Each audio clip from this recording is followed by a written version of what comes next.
Chapter 32, My Biggest Mistake. I knew I was in trouble from the moment I set foot in the building Monday morning. It was in the way the other kids stared at me, then turned to their friends to whisper, the way everybody moved out of my way like I was Hagrid parting crowds in Diagon Alley, the way my sneakers squeaked loud enough for me to hear them in the quiet hall. A chill ran down my spine and I got goosebumps, and not the R.L. Stein kind. My footsteps slowed and my heart pounded in my chest. Something was wrong here. Very, very wrong. And then I turned the corner and saw Principal Banaszowski standing next to my locker. Mr. Crutchfield, the Shelbourne Elementary custodian, stood next to her with the long-handled metal cutters he used to cut off locks when kids forgot their combinations. No, I thought. No. Miss Ollinger, Principal Banaszowski said, I need you to open your locker, please. I started crying. I couldn't help it, even with everybody watching. Tears streamed down my face and I sobbed once. This couldn't be happening. Mrs. Banaszowski wasn't really standing in front of my locker telling me to open it. I was still asleep. I was dreaming. I had to be.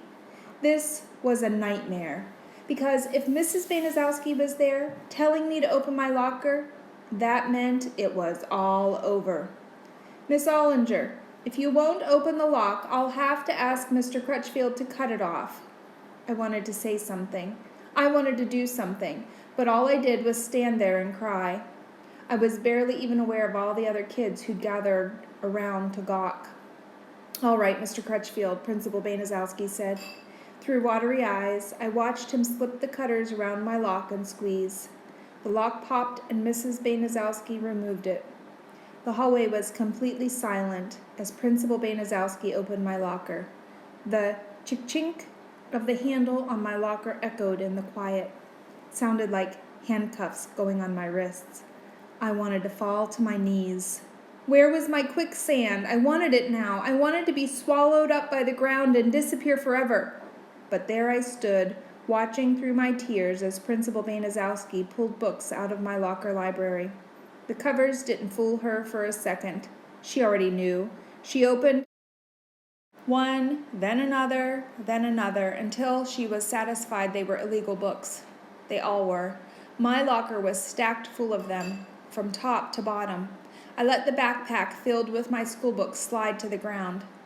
Mr. Crutchfield, if you'll collect all the books in this locker and bring them to my office, Principal Banaszowski said. Miss Ollinger, you'll come to the office with me and we'll call your parents. I followed along, numb. I saw Rebecca, her hand to her mouth and tears running down her face. I saw Danny, whose pained eyes stared out from under his perfect hair. I saw Javi and Jana, and Parker and Sophia and Felicia and TJ and a bunch of other people who'd borrowed books from the BBLL. They watched me get taken away like a criminal. And there, at the end of the hall, was Trey. His mother stood behind him, her hands on his shoulders, looking at me like I had just slapped her in the face. Loaning that book to Trey had been the biggest mistake of my life.